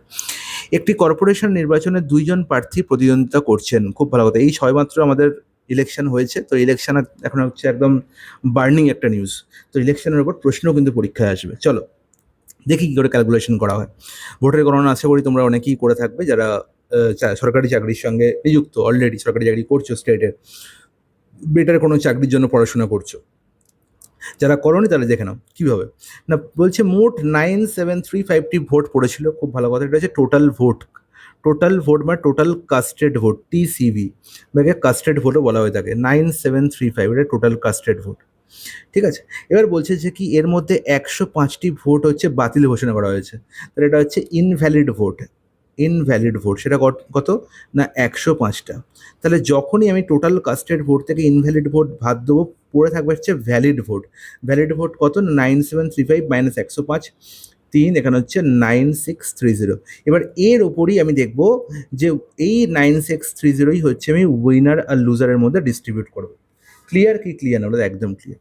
তাহলে এবার আমাকে বলো যে নেক্সট লাইন থেকে আমি বুঝতে পারছি যে বিজয়ী প্রার্থী প্রতি 4টি ভোটের বিপরীতে 5টি ভোট পেয়েছে। এর মানে হচ্ছে, এই লাইনটার মানে হচ্ছে, এখানে ইংলিশেও পড়তে পারো, the successful candidate gets 5 votes for every 4 votes the opponent gets. এর মানে হচ্ছে যখন অপোনেন্ট মানে লুজার 4টে ভোট পাচ্ছে, তখন উইনার 5টা ভোট পাচ্ছে। ক্লিয়ার? তাহলে 5:4 রেশিওতে ভোট কি হচ্ছে? ডিস্ট্রিবিউট হচ্ছে। কতগুলো ভোট? 9630টা ভোট। তাহলে আলটিমেট 5টা ভোট যদি উইনার পায়, 4টে ভোট যদি লুজার পায়, টোটাল আমি কতগুলো ভোট ডিস্ট্রিবিউট করছি? 9টা। হ্যাঁ কি না? তাহলে 9-এর ভ্যালুই বলে দেওয়া হয়েছে 9630। তাহলে সেখান থেকে আমি 5-এর ভ্যালু ও 4-এর ভ্যালু পেতে পারবো। কিন্তু আমার নির্ণয় করতে বলেছে কি না বিজয়ী প্রার্থী কত ভোটে জয়ী হয়েছে। রেশিও বলছে উইনার আর লুজারের মধ্যে ডিফারেন্স হচ্ছে 1। তাহলে বিজয়ী প্রার্থী 1 ইউনিট ভোটে কি হয়েছে? জয়ী হয়েছে। তাহলে 1 ইউনিটের ভ্যালু কত? 9 ইউনিটের ভ্যালু 9630 হলে 1 ইউনিটের ভ্যালু হবে 9630/9। কারণ আলটিমেট 9 63 মানে একটা শূন্য নামবে, তাহলে 1070। তার মানে আলটিমেট অপশন বি হয়ে গেল কারেক্ট আনসার। বলো ক্লিয়ার? তাহলে একদম ক্লিয়ার। Question number 36। একটি 2 অঙ্কের সংখ্যার অঙ্কদ্বয়ের গুণফল 8। সংখ্যাটির সঙ্গে 18 যোগ করলে অঙ্কদ্বয়ের স্থান পরস্পর বদলে যায়, সংখ্যাটি কত? তাহলে এই প্রশ্ন তোমাদের বারবার বলেছি যে অঙ্ক করার কোনো দরকার নেই, সঙ্গে সঙ্গে চলে আসবো ডাইরেক্ট আমি অপশানে। 4টে অপশানই হচ্ছে আমাকে বলে দেবে যে কোনটা হবে কারেক্ট আনসার। আমায় কি বলেছে না একটি 2 অঙ্কের সংখ্যার অঙ্কদ্বয়ের গুণফল হচ্ছে 8। তাহলে গুণফল 8 প্রচুরের অপশানে দেখতে পাবে যে 1 × 8 8, 4 2 8, 8 1 8, 2 8, 2 4 8। তাহলে এই লাইনটা দিয়ে গল্প হচ্ছে না। বলছে সংখ্যাটির সঙ্গে 18 যোগ করলে অঙ্কদ্বয়ের স্থান পরস্পর বদলে যায়। এর মানে হচ্ছে এই অঙ্কটা এরকম থাকে AB, যদি সংখ্যাটা আমার দুটো ডিজিট এরকম থাকে, তাহলে আলটিমেট এর সঙ্গে 18 যোগ করলে দেখতে হয়ে যাবে সংখ্যাটা এরকম BA। ঠিক আছে? তাহলে বলো আমাকে 18 যোগ করা হয়েছে, তাহলে বলো 18-র সঙ্গে 18 যোগ করলে আমার কি 18টা উল্টে গিয়ে 81 হয়? হয় না তো? 18 + 18 যোগ করে তো 81 হয় না, হয় 36। যদি 81 হতো তাহলে বলতাম এটাই কারেক্ট আনসার। তাহলে এটা আনসার হতে পারে না। 42-এর সঙ্গে 18 যোগ করলে কি আমার 24 হয়? হতেই পারে না। 18 যোগ করলে 42 অপেক্ষা বড় হবে, তাহলে এটা আনসার হতে পারে না। 81-র সঙ্গে 18 যোগ করলে কি 18 হয়? হতেই পারে না, কারণ 81 অপেক্ষা কী হবে? বড় হবে আনসার। তাহলে 24-এর সঙ্গে 18 যোগ করলে দেখো হয় কত? 42। এটাই আমার রিকোয়ার্ড আনসার, কারণ আমি কি চেয়েছি 24কে উল্টে 42 করতে চেয়েছি। তাহলে দেখো 24-এর সঙ্গে 18 যোগ করলে 42 হচ্ছে, বলে একদম ঠিক, তাহলে এটাই হচ্ছে কারেক্ট আনসার, কোনো রকম কোনো আমার অঙ্ক করার দরকার নেই। ওকে, নেক্সট প্রশ্ন, কোশ্চেন 36। এই ধরনের সিম্পলিফিকেশনের প্রশ্ন কিন্তু থাকবে পরীক্ষায়, যেখানে অ্যালজেব্রার অ্যাপ্রোচ কাজে লাগবে। যদিও আমাদের সিলেবাসে অ্যালজেব্রা নেই, কিন্তু এই অ্যাপ্রোচ কিন্তু জেনে রাখতে হবে। দেখো আলটিমেট এই প্রশ্ন দেখে তোমাদের মাথায় আসতে পারে যে এখানে তো আমাকে সলিউশন করতে হবে, করতে গেলে কিন্তু সমস্যা হবে। সলিউশন যদি করতে যাও তাহলে তোমার প্রশ্ন আনসার জীবনেও আসবে না। ওকে, পরীক্ষা হলে তো আসবেই না। ধরে নাও 0.89 তুমি এখানেও দেখতে পাচ্ছ, 0.89 তুমি এখানেও দেখতে পাচ্ছ, তাহলে 0.89কে এ ধরে নাও, আর 0.64কে তুমি ভি ধরে নাও। তাহলে আলটিমেট দেখো লবে কি বসে আছে, এ কিউব মাইনাস বি কিউব বসে আছে, হরে কি বসে আছে, এ স্কোয়ার প্লাস এখানে 0.89 0.64 মানে এ বি আর বি স্কোয়ার। ওকে, তাহলে বলো তো, সরি উপরে A cube minus B cube আছে, এটি সরি স্কোয়ার তো নেই। A cube minus B cube formula কি, অর্থাৎ A minus B into A square plus A B plus B square. আমরা সবাই জানি যে ultimate A cube minus B কিউবে A square plus A B plus B square দিয়ে ভাগ করলে আমার এ মাইনাস বি কী পড়ে থাকে, ভাগফল পড়ে থাকে। এটা করার দরকার হয় না, তুমি দেখেই বলতে পারবে। তাহলে যখনই তুমি এই জিনিসটা মাথায় রাখবে, মনে রাখবে, ঠিক আছে, এটা চোখের সামনে ভাসবে, তখনই তুমি পরীক্ষা হলে এই প্রশ্নটা দেখেই বলবে এখানে এ আছে, এখানে বি আছে, উপরে A cube minus B cube, নিচে এ square plus A B plus B square, তোমার আনসার হবে এ মাইনাস বি, মানে 0.89 মাইনাস 0.64। বলে একদম ঠিক। তাহলে আলটিমেট কত হলো, হচ্ছে আমার 0.25। কোথায় আছে 0.25 অপশনটি, একদম ক্লিয়ার, কোনো আপত্তি নেই। Question number 38, evaluate the following. Okay, আবার এখানেও একটা আমাকে সিম্পলিফিকেশনের গল্প বলেছে, কিন্তু এখানে আমার কনসেপ্ট লুকিয়ে আছে কার, সূচকের। ঠিক আছে, এখানে আলটিমেট প্রশ্নটা কী দিয়েছে না, 81 এর পাওয়ার দেখতে পাচ্ছি -2^-2। ঠিক আছে, দেখেই মনে হতে পারে বাবা কী করে সলিউশন করবো। তুমি প্রথমেই তোমার যেটা ভুল করবে সে 2^-2কে লিখবে -4, তারপরে লিখবে মাইনাস আর মাইনাস গুণ হয়ে প্লাস, তার মানে 81^4। কোথাও দেখবে অপশানে নেই, বলবে প্রশ্ন ভুল আছে। কিন্তু এটা কিন্তু অ্যাপ্রোচ নয়, এটা তোমার একদমই ঠিক কথা নয়। ভালো করে বোঝো যে গল্পটা কি বলতে চেয়েছে। বাবা যখনই আমার মনে রাখবে যে a⁻−b এর কনসেপ্টই হচ্ছে যে এই মাইনাসকে প্লাস করার জন্য আমাকে এখানে করতে হবে কি না, 1/a⁻b লিখতে হবে। ঠিক আছে, তাহলে a⁻−b আর কিছুই নয়, সেটা হচ্ছে 1/a⁻b। ক্লিয়ার কি ক্লিয়ার না, একদম ক্লিয়ার। তাহলে বলো 2^-2 একে আমরা কি লিখতে পারি না, 1/2^2, তার মানে 1/4। ক্লিয়ার কি ক্লিয়ার না, এবার বলো একদম ক্লিয়ার। তাহলে আলটিমেট এবার কি হলো না, 81 কি হলো -1/4। বোঝা গেল, কারণ মাইনাস তো মাইনাস থেকেই যাবে। তাহলে আলটিমেট 81^-1/4। তারপরে 81কে কি লিখতে পারি, তাহলে 81কে তো আমরা সবাই জানি যে 81কে লেখা হয় কি 9 স্কোয়ার, আর 9 স্কোয়ার মানে হচ্ছে 3^4, এটা বাচ্চারাও জানে। তা 3^4, আর এবার দেখতে পাচ্ছি হোল টু দি পাওয়ার -1/4। এবার এই পাশের ভদ্রলোক কী হয়, গুণ হয়। a⁻n whole to the power m এর মানে হচ্ছে a⁻mn, একই না, বা এনএম হোয়াট এভার, এরা পাশাপাশি কী হয়ে যায়, গুণ হয়ে যায়। আর এর মানে আমি এটাও বলতে পারি যেটা ডিস্ট্রিবিউট হয়ে a⁻m হোল টু দি পাওয়ার nও হতে পারে। ঠিক আছে, কারণ এরা কী হতে পারে, নিজেদের মধ্যে স্থান পরিবর্তন করতে পারে, এরা নিজেদের মধ্যে পরস্পর গুণ করে দিতে পারে। ঠিক আছে, তার আলটিমেট এটাই হচ্ছে কনসেপ্ট। যে এই কনসেপ্ট জানে সে হচ্ছে এই প্রশ্নে করতে তার বেশিক্ষণ সময় লাগবে না, যে জানে না সে সারা জীবনেও করতে পারবে না। তার আলটিমেট 4 আর 4 ক্যান্সেল আউট হয়ে গেল গুণ করলে, 4 × 1/4 করলে কি হবে, ক্যান্সেল আউট হয়ে যাবে 4 তাহলে পড়ে থাকবে কি -1, তাহলে 3^-1 হয়ে গেল। আর 3^-1 মানে একটু আগেই বললাম যে a⁻b মানে 1/a⁻b, মানে 1/3^1, আর 1/3^1 কেউ লেখে না, 1/3 লেখে, তাহলে 1/3 হয়ে যাবে কারেক্ট আনসার, অপশন সি। বলো কোনো সমস্যা, কোনো সমস্যা নেই। 4-5টা স্টার দিয়ে রাখো প্রশ্নের মধ্যে। ঠিক আছে, কোয়ালিটির প্রশ্ন বাবা। কোশ্চেন নাম্বার 39, একজন ফল বিক্রেতা একটি ঝুড়ি আম কেনার পর দেখলেন যে কিছু আম পচে গেছে। খুব ভালো কথা, পচে গেছে। বাকি আম সে 2280 টাকা বিক্রি করে 5% ক্ষতি করেছে। তিনি আমের ঝুড়িটি কিনতে কত টাকা খরচ করেছেন, মানে আমাকে নির্ণয় করতে হবে সিপি, কস্ট প্রাইস। ঠিক আছে, আমাকে দেওয়া আছে ক্ষতি, দেওয়া আছে 5% ক্ষতি, মানে আমি বলতে পারি 95%-এ বিক্রি করা হয়েছে। এই কনসেপ্টটা সে যে জানে তার হচ্ছে এই প্রশ্নের কোনো অসুবিধা নেই। 95%-এ আলটিমেট বিক্রি করা হয়েছে, আর 95%-এর ভ্যালু বলা হয়েছে কত, 2280, কারণ এখানে এসপি বলা হয়েছে। হ্যাঁ কি না বলো, একদম ঠিক। তাহলে সিপি অলওয়েজ কি 100%, তাহলে 100%-এর ভ্যালুই আমাকে নির্ণয় করতে হবে। বলো তাহলে 2280/95 ইন্টু 100, এটাই হচ্ছে আমার কারেক্ট অ্যান্সার। তাহলে 95 দেখতে যে 5 দিয়ে 5 19কে দিয়ে কাটাকুটি করি, 19 5 95, 19কে দিয়ে হচ্ছে 19 1 19, 38 5কে দিয়ে 24, তাহলে 2400। কোথায় দেখতে পাচ্ছি অপশনস। ক্লিয়ার? কোশ্চেন নাম্বার 40, একটি চৌবাচ্চা দুটো কল আছে। প্রথম কল দ্বারা 18 মিনিটে পুরো চৌবাচ্চা পূর্ণ হয়, দ্বিতীয় কল দ্বারা 12 মিনিটে পুরো চৌবাচ্চা খালি হয়। যখন চৌবাচ্চাটি অর্ধেক পূর্ণ ছিল তখন কল দুটো খুলে দিলে কতক্ষণে চৌবাচ্চাটি খালি হবে? আমার প্রশ্ন হচ্ছে, সবসময় এই ধরনের প্রশ্ন দেখলে আমি টাইমের আগে কনসেপ্ট মাথায় রাখবো। আমি দেখতে পাচ্ছি 18 মিনিট আর 12 মিনিটের গল্প বলা হয়েছে, দুটো নলের গল্প বলা হয়েছে বা দুটো কলের গল্প বলা হয়েছে। তাহলে আমি বললাম যে পাইপ 1 একটা দিলাম, একটা পাইপ 2 দিলাম। ঠিক আছে, পাইপ 1 করছে কি করছে, ভর্তি করছে, আর পাইপ 2 খালি করছে। প্লাস আর মাইনাস চিহ্ন দিয়ে দিলাম, মাইনাস মানে খালি। পাইপ 1 18 মিনিটে খালি ভর্তি করে, পাইপ 2 আর 12 মিনিটে কি করে, খালি করে, হ্যাঁ কি না? বলো একদম ঠিক। তাহলে 18 12 এলসিএম হচ্ছে টোটাল ওয়ার্ক বা টোটাল জলের ক্যাপাসিটি বা টোটাল ট্যাঙ্কের ক্যাপাসিটি, চৌবাচ্চার ক্যাপাসিটি কতটা জল ধরে। 18 12 এলসিএম বাচ্চারা বলতে পারবে 36, তাহলে 36 আমার হচ্ছে ইউনিট বা 36 কিউবিক ইউনিটও বলতে পারি। আমি বলতে পারবো যে 36 ইউনিট জল ধরে আমার চৌবাচ্চা। ওকে, তাহলে সেখান থেকে আমি পাইপ 1-এর এফিসিয়েন্সি পাবো 36/18 2, আর 36/12 3 হচ্ছে পাইপ 2 এফিসিয়েন্সি। তার মানে হচ্ছে 1 ঘন্টায় দুজনকেই খোলা হয়। ঠিক আছে, যদি এক মিনিট যদি দুজনকেই খোলা হয়, 1 মিনিট যদি দুজনকেই খোলা হয়, তাহলে এ 2 ইউনিট ভর্তি করে আর এ 3 ইউনিট খালি করে। তাহলে আলটিমেট চৌবাচ্চা কী হবে না, চৌবাচ্চাটা ভর্তিই হবে না।